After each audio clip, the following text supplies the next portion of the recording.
The summer of 1984 in Pulaski County, Kentucky, began like any other, humid, alive with the hum of cicadas, and thick with the smell of honeysuckle drifting over the hills. For the Mills family, that June was supposed to mark the happiest time of their lives. Their daughter, 25-year-old Sophia, was getting married in less than 24 hours. The farmhouse she grew up in was filled with flowers, ribbons, and soft laughter, as her mother ironed the last of the linens and her sister finished the centerpieces. But by dawn, that laughter was gone. In its place came the wail of sirens echoing down the narrow country road. Sophia Mills vanished sometime between 11 p.m. and 2 a.m. on June 15th. The last confirmed sighting came from her mother, who had peeked into the guest room to wish her good night. Sophia had been writing something in her journal, the wedding dress hanging by the window, still in its plastic cover.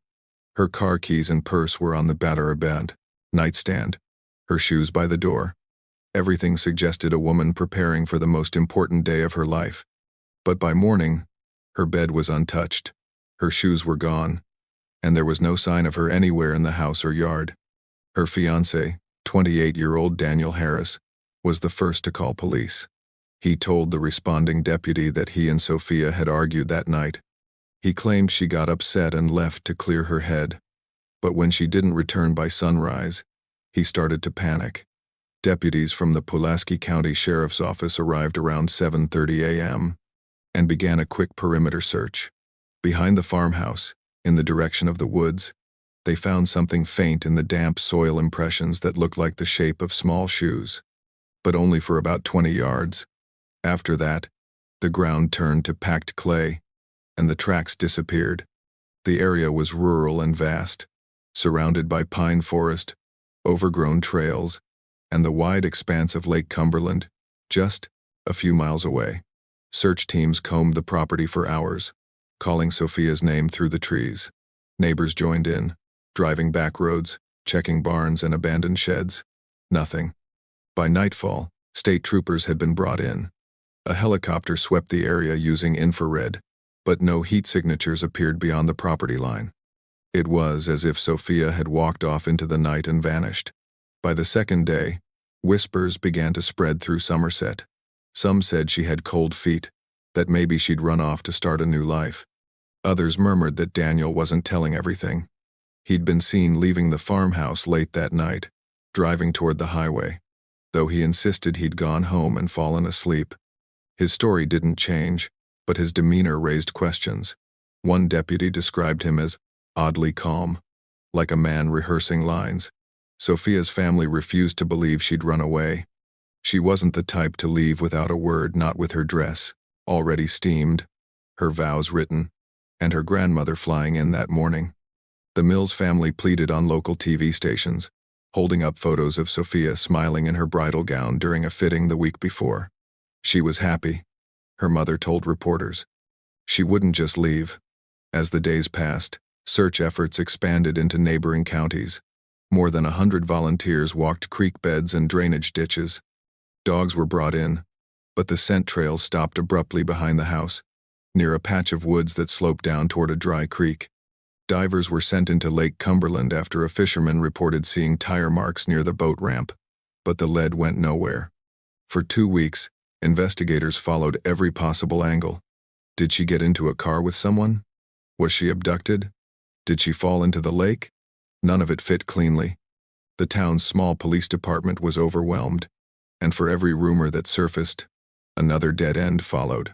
One neighbor claimed she heard a woman scream around midnight, but the sound had been drowned out by thunder from a distant storm. Another said she saw headlights near the tree line around the same time, but couldn't say whose vehicle it was. By late June, the search was scaled back. Deputies described the case as inconclusive. There was no body, no evidence of foul play, just a missing woman and a handful of unanswered questions. Her name joined dozens of others in a state database of the missing. But to the people of Somerset, it hit different. Everyone knew Sophia.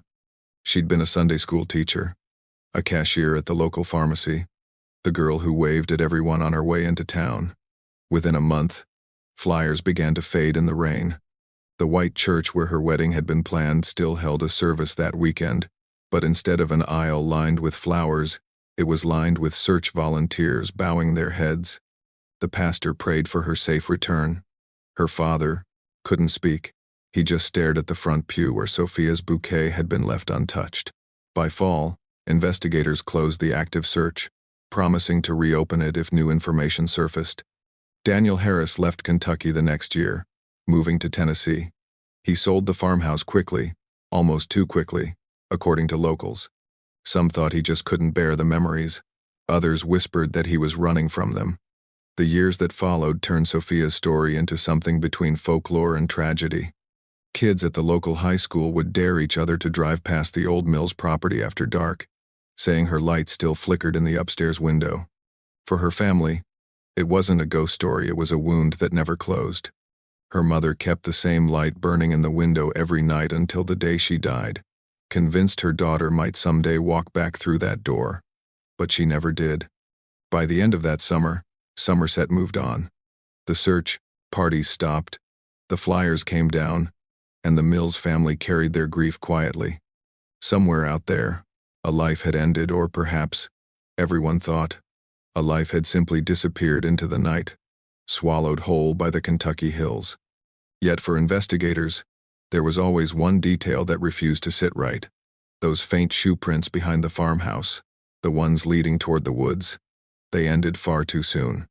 It was as if someone had followed behind her and carefully covered the rest. In the days following Sophia's disappearance, detectives began to realize that what appeared to be a picture-perfect small-town romance had cracks running deep beneath its surface. On the outside, Sophia and Daniel seemed like a match made for the local paper, a young couple in love, building a life together in rural Kentucky. But as investigators began interviewing relatives, friends, and wedding guests, a different picture emerged, one defined by control, isolation, and quiet fear. Sophia's maid of honor, a lifelong friend named Caroline Whitaker, was the first to open up. She told detectives that Sophia had grown distant in the months leading up to the wedding. She stopped attending their Thursday night dinners, stopped answering calls. When they finally met in person a few weeks before the big day, Caroline said Sophia seemed distracted, even nervous. She'd admitted she was having doubts about Daniel, saying he'd started showing up at her workplace unannounced, going through her purse, and questioning her about phone calls she never made. It was possessiveness disguised as love, she said, and Sophia had confided she wasn't sure if she wanted to go through with the wedding anymore. But to everyone else, Daniel maintained the image of the perfect fiancé, respectful, polite, hardworking. When detectives questioned him about the relationship, he denied ever being controlling. He said Sophia had been stressed and a bit emotional, painting her as unstable and overwhelmed by the pressure of the wedding. His story was rehearsed, delivered in a tone of disappointment rather than grief. He claimed their argument the night before her disappearance was simply about table arrangements and that she'd stormed off to cool down. Still, the inconsistencies piled up. Sophia's parents mentioned she had been staying in her childhood bedroom at the farmhouse for the week before the wedding, a decision that surprised them. Daniel had expected her to stay at their future home, a small rental house they were preparing together in town. When asked why she suddenly moved back home, her mother hesitated. She said Sophia told her she needed space to think. A week into the investigation, deputies discovered something that deepened the unease. While going through Sophia's personal belongings, one officer found a small envelope tucked behind her jewelry box. It was addressed to her sister in Lexington, but never mailed. Inside was a handwritten note, short, hurried, and without a signature. It read, "If something happens, don't let them blame me for leaving." The letter was cryptic, but it shifted the tone of the case. It suggested fear not of running away, but of being blamed for something she didn't do. Investigators questioned Daniel again, this time pressing harder. They asked where he was between 10 p.m. and 2 a.m. He repeated his statement. He left the farmhouse after the argument, drove home, and went straight to bed. But he couldn't recall what time he arrived, and no one could verify his whereabouts. When detectives requested he take a polygraph, he agreed immediately. The results were labeled inconclusive. By late July, the investigation began losing momentum. The Mills family cooperated with everything, handing over phone records, Sophia's journals, even old letters between her and Daniel, but none of it amounted to direct evidence. The problem was simple: nobody, no crime. The sheriff's department had other cases, and in rural Kentucky in the 1980s, missing adult women were often written off as voluntary disappearances unless a body was found. The official narrative shifted. Newspaper headlines stopped calling it an abduction and started calling it a mystery. A woman who vanished on her own wedding eve. Some claimed she couldn't handle the pressure. Others whispered she was pregnant and ran away. To the public, the story became something to debate at diners and barbershops. But for the family, it was agony that deepened with each passing day. Sophia's father grew silent after the third week, often sitting on the porch facing the fields where the search had begun. Her mother couldn't bring herself to move any of Sophia's things. The dress stayed hung in its plastic cover, yellowing slowly over time. The church still had her name listed for the June 16th ceremony, a detail her mother never let them erase. Every Sunday, she placed flowers near the altar, whispering the same words to the pastor: "If she ever comes back, we'll be ready." The investigation dwindled through August and September. Search teams were reduced. The file passed between detectives who all said the same thing: without a body, there was nothing more they could do. By autumn, Daniel sold the farmhouse he and Sophia were meant to share. Neighbors remembered how quickly it happened, barely 6 weeks after the disappearance. He didn't attend the final volunteer search, didn't help pack the Mills' belongings when they eventually left the property, and within months, he'd moved out of state to Tennessee. The sheriff at the time described closing the active case as one of the hardest decisions he ever made. "You don't want to give up," he said in a later interview. "But after a while, you have to accept you're chasing shadows." The box containing the Sophia Mills file photographs, letters, soil samples from the backyard was sealed and stored in a cabinet in the Pulaski County Evidence Room. It would remain untouched for decades. Years passed, and life went on for everyone except Sophia's family. Her father passed in 1996 without answers. Her mother, Margaret, became a quiet fixture of the Somerset community, a familiar figure often seen at dusk, standing by the window of her small apartment, the light on behind her. Neighbors said she never stopped believing her daughter would come home.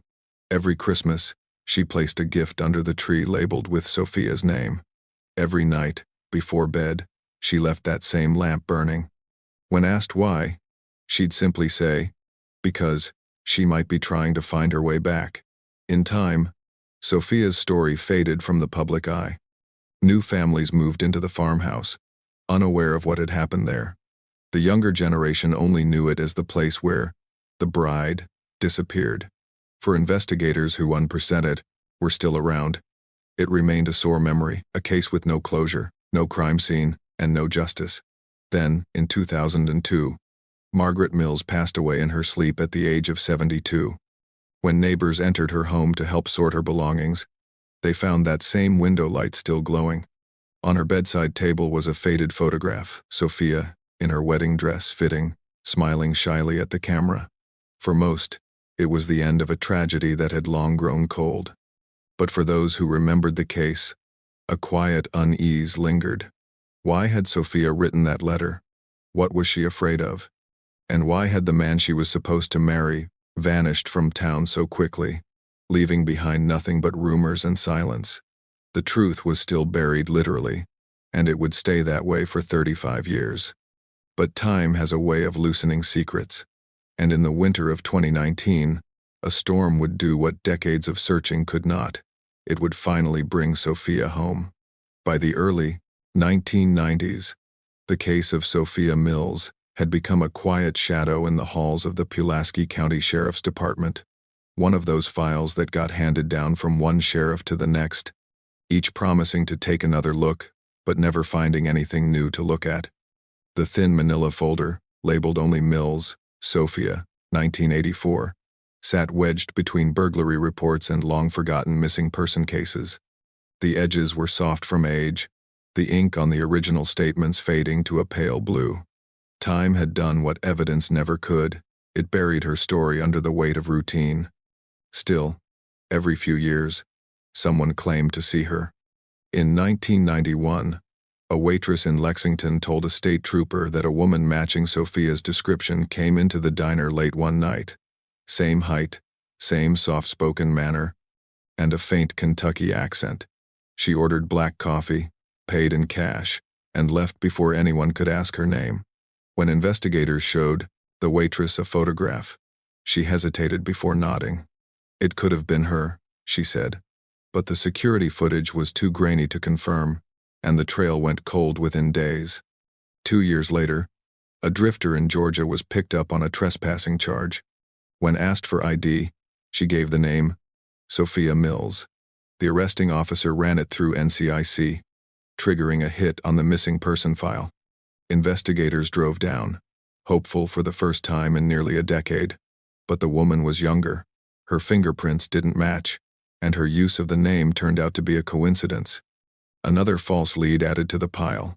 Then came the Missouri Jane Doe case in 1996.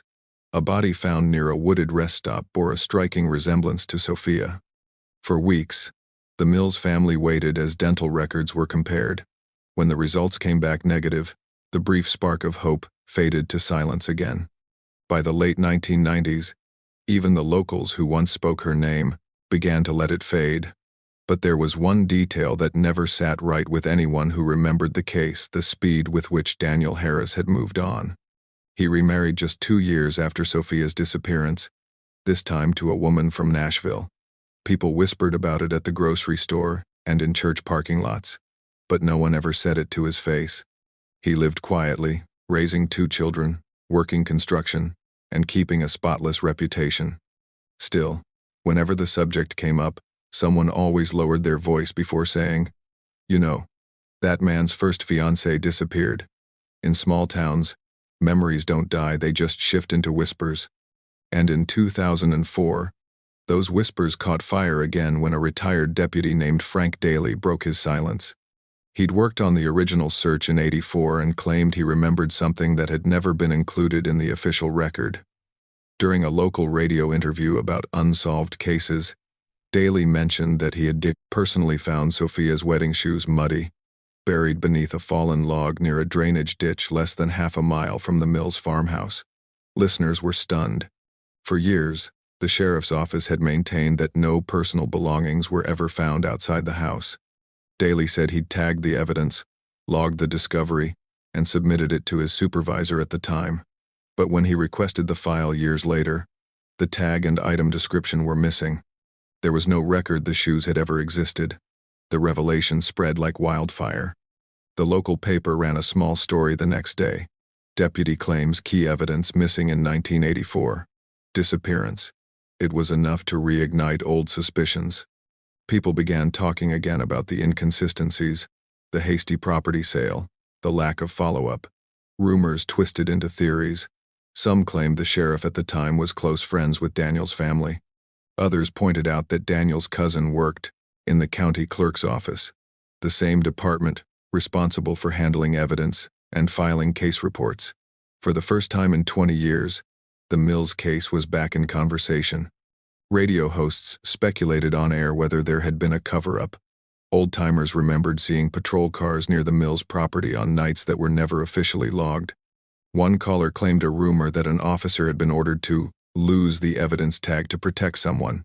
None of it was provable, but in a town like Somerset, truth didn't need proof. It just needed to sound close enough to it.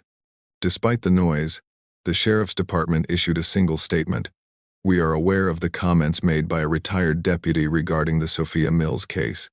At this time, there is no new evidence to warrant reopening the investigation."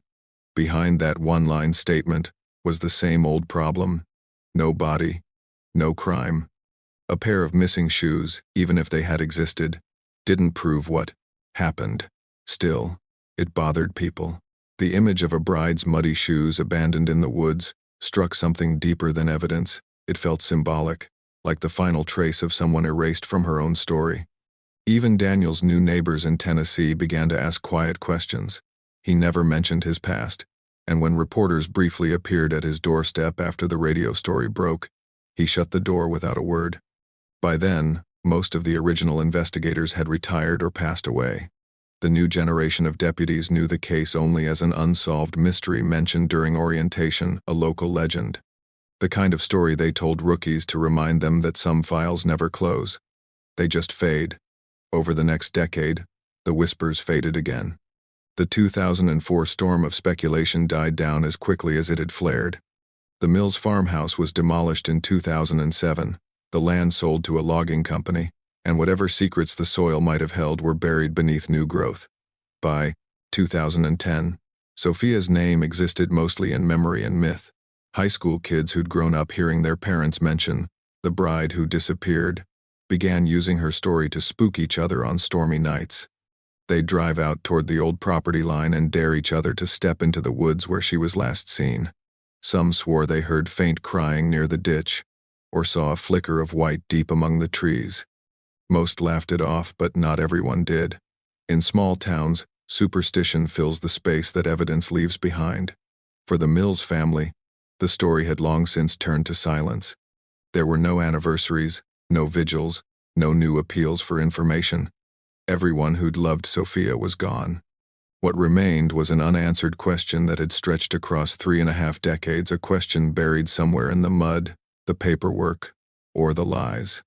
The case had officially gone cold, but not forgotten. Because in Kentucky, old stories have a way of circling back when the earth decides to shift.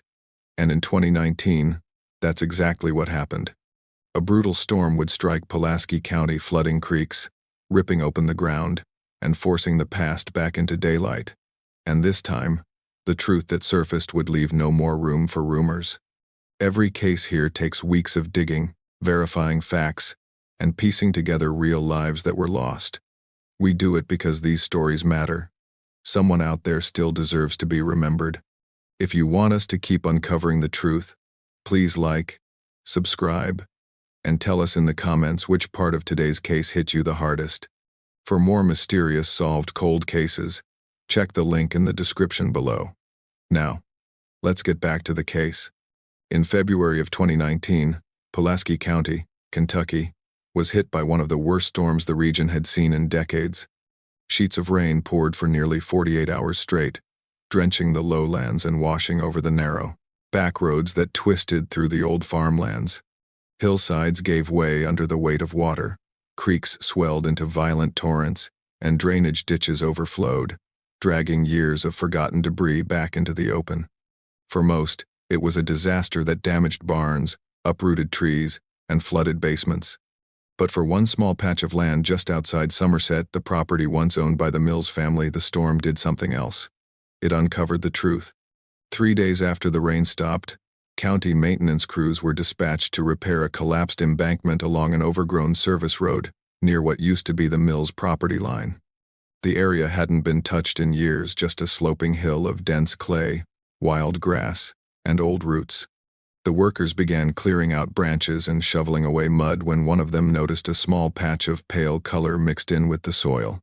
It looked like fabric at first, off-white, maybe from an old tarp or curtain.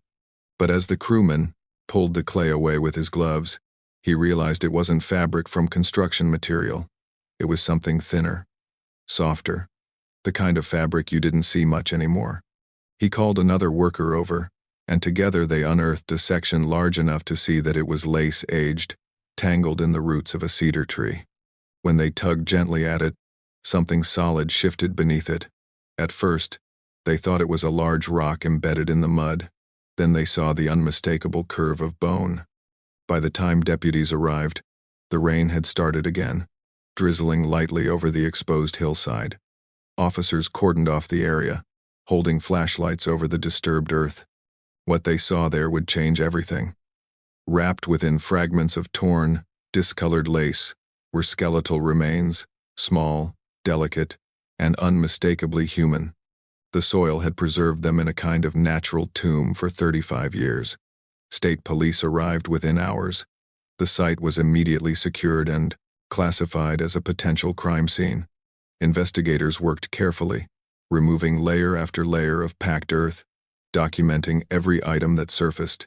Among the fragments were remnants of what appeared to be a dress, fine threaded lace that had long since yellowed with age.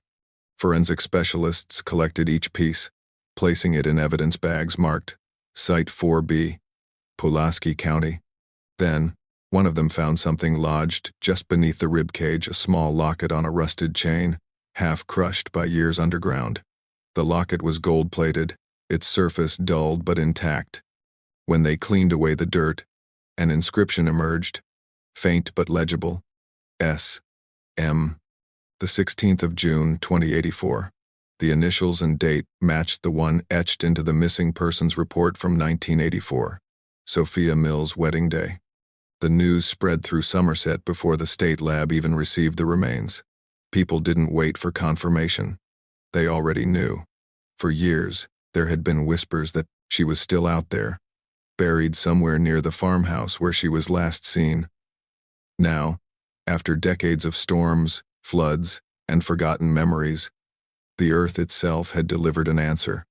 Within 48 hours, the Kentucky State Police confirmed what locals already suspected. Preliminary analysis suggested the remains were female, consistent with Sophia's age and stature at the time of her disappearance. DNA testing would take weeks, but investigators didn't need to wait for the science to understand what they were standing over. One detective later admitted, "You could feel it. The second you saw that lace, you just knew." For days, the site was treated like sacred ground. Old neighbors gathered quietly by the road as the coroner's van carried the remains away. Some cried, some prayed. One elderly man, who'd been part of the original search team in 1984, stood in the rain and said softly, "We walked right past her." The bones were transported to the State Forensics Lab in Frankfurt. Technicians began the painstaking process of reconstructing what they could. Soil samples were taken to estimate burial conditions, insect activity, and the time of deposition. Every fiber of lace was catalogued, every fragment cleaned and preserved. The preliminary report estimated the body had been buried roughly 200 yards from the Mills farmhouse on private land that, back in 1984, had been thick with underbrush and wild grass. Investigators noted the placement of the remains, shallow, hurried, consistent with a burial done in panic, not care. There were signs the grave had once been slightly deeper, but decades of erosion had slowly pulled it toward the surface. The storm had simply finished what time had already started. The community of Somerset was thrown into shock. For 35 years, the disappearance of Sophia Mills had hovered between myth and memory, a story told by parents to warn their children about trusting too easily, about walking alone at night. But now, it was real again. Local TV stations replayed archived news footage from 1984, showing Sophia's smiling engagement photo. For those who'd lived through it, the memories came rushing back: the flyers, the search dogs, the empty pews at the church. Within a week, the DNA results came back. The remains were a 99.98% match to Margaret and the late Robert Mills, the parents of Sophia. After 35 years, the missing bride had finally been found. The revelation rippled through the county. Churches held vigils. The local newspaper ran the headline, "Remains found after 35 years confirmed as missing bride." Former deputies who had long since retired came forward, offering statements of regret. One of them admitted that he'd always believed she was buried close to home. "You don't move a body far when you're scared," he said. As investigators reviewed the newly uncovered evidence, they realized this was no accident, no runaway bride story. The lace fragments, the shallow grave, the broken locket, it all pointed to a violent act and an attempt to hide it. Forensic analysis confirmed trauma to the skull, consistent with blunt force impact. Suddenly, everything that had once been rumor had transformed into fact. The storm had uncovered what human hands had hidden. Over the following weeks, police began combing through the old case file again. They reopened every interview, every piece of evidence logged in 1984. Now that they had Sophia's remains, everything that had once been dismissed as circumstantial was relevant again. They traced ownership records of the old Mills property and found that the burial site had once been accessible only by a narrow maintenance path, one Daniel Harris had regularly used when visiting the property during construction of his and Sophia's planned home. When investigators brought the case to the Commonwealth's attorney's office, they made it clear. This was no longer a missing persons file, it was a homicide. But perhaps the most haunting reaction came not from the authorities, but from the people who had lived under the shadow of her story for decades. For some, the discovery was a strange kind of relief, a closing chapter in a story that had haunted the county for nearly 4 decades.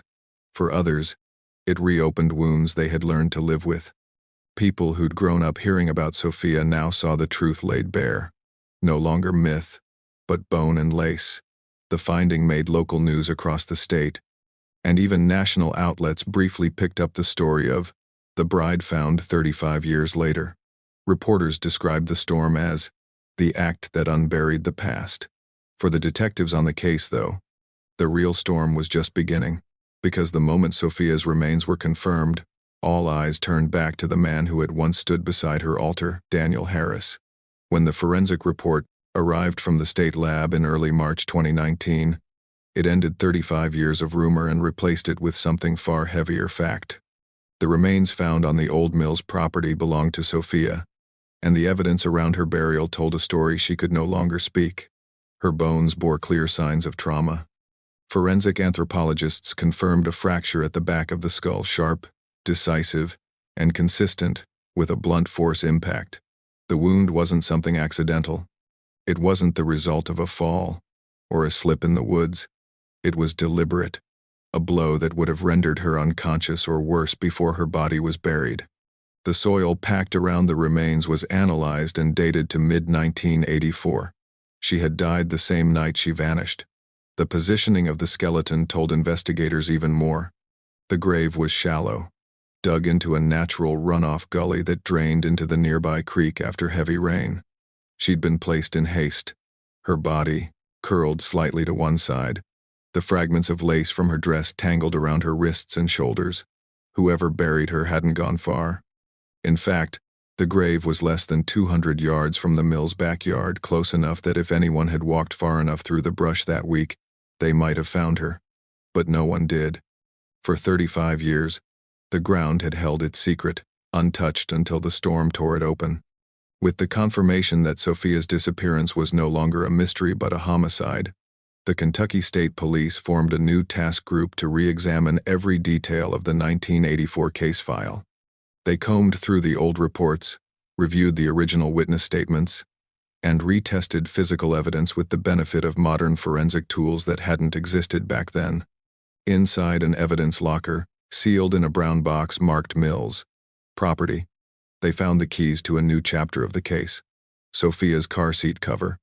It had been logged as part of the initial search but never fully tested, only photographed and stored.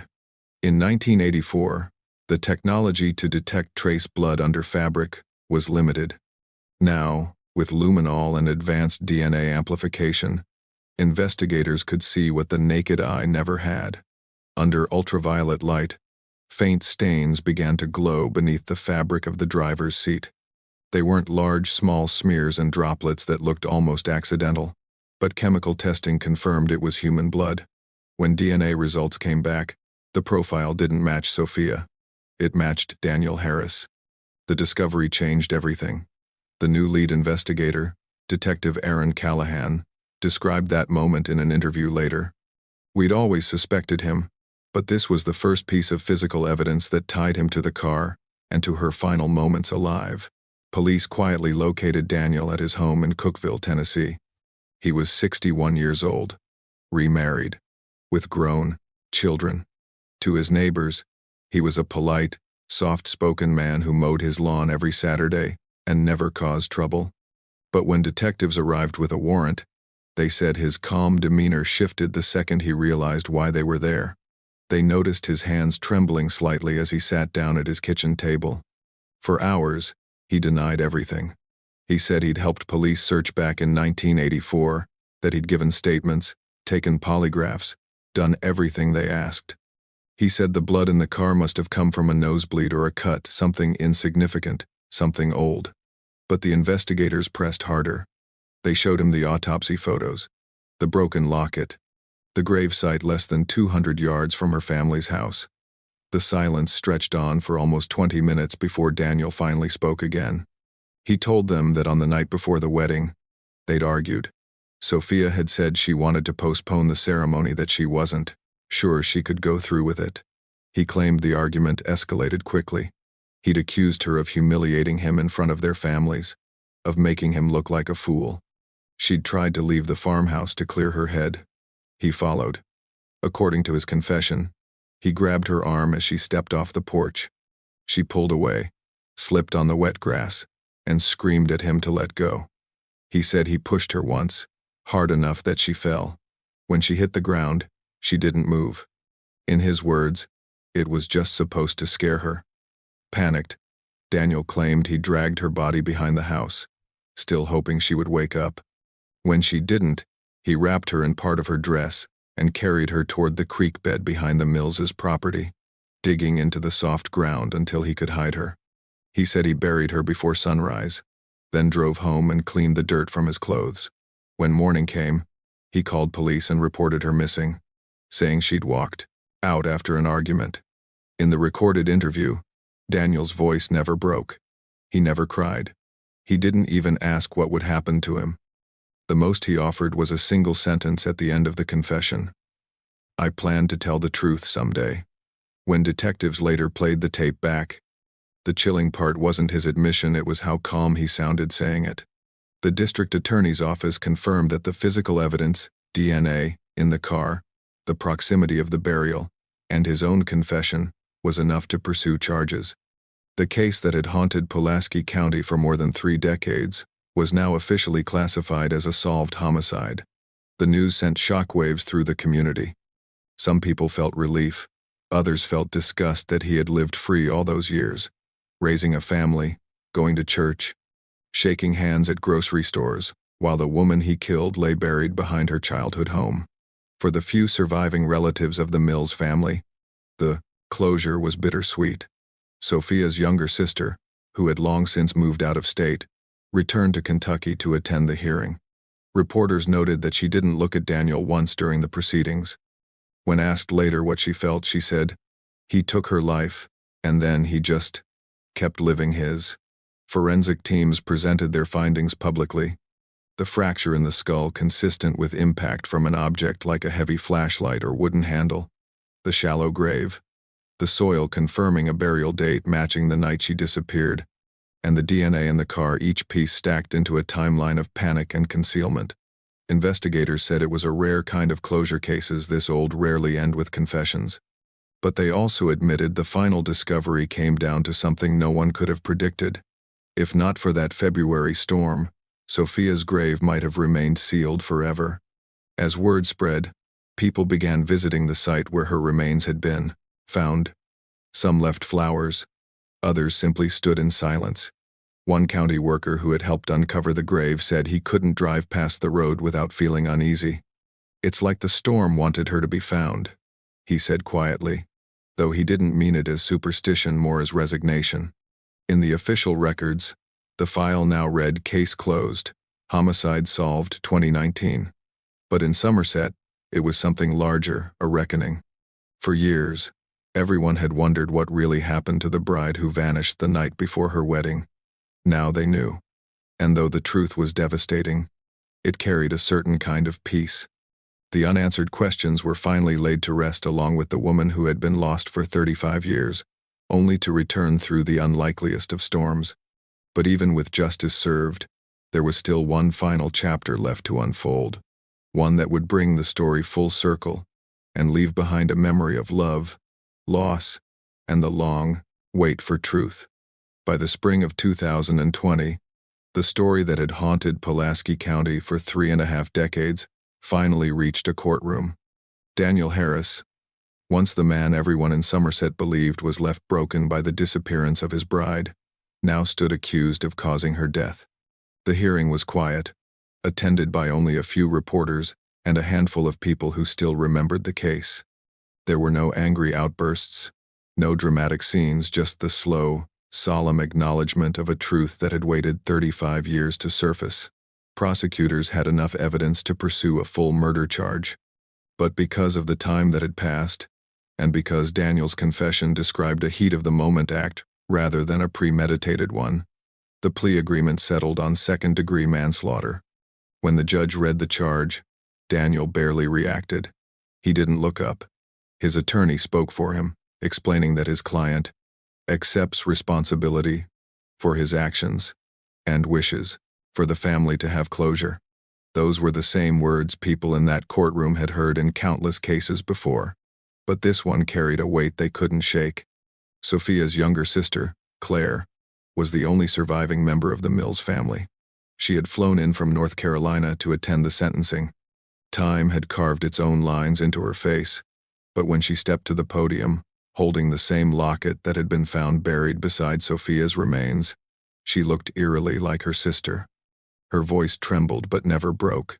She told the court that her parents had gone to their graves never knowing what happened.